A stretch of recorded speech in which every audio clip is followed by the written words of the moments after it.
This is the side of the assembly. You've got 3 holes here that bolted onto your table. You want your table to be right in front of these 2 nuts. You can put it further back if you want, but then you're going to have to make holes for these. If you start it here, you're just going to have the 3 holes to bolt it on. It should be 10 foot wide.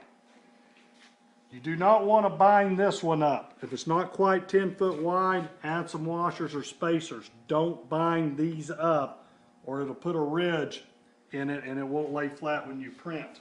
We've got it in the 3rd hole. That's where I normally put it. If something you've got needs a little more pressure, you can move it up and down, but usually it's in the 3rd hole. Your squeegee is 8 foot wide. We made this arm long enough for that. If you need a smaller squeegee, you can cut this one down, but it's got to be cut off equally on both sides so that this stays in the middle. If this bar is too long, you can cut some off that on that end of it if you want it to be a little bit smaller, but you can always push it in further if it's a smaller squeegee. So you don't have to do that. That's only if you think it's just too long. This here is an arm that bolts on to this bar here.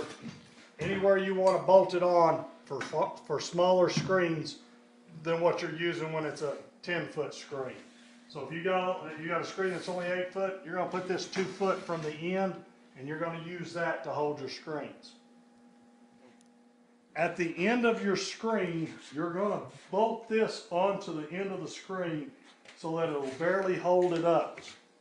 When you push down, this will collapse with the screen.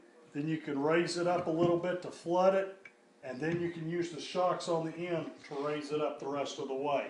This just helps you when you're printing it to keep the screen flooded. That's in our other video that's on the 8 foot table. That'll help you understand what that's for.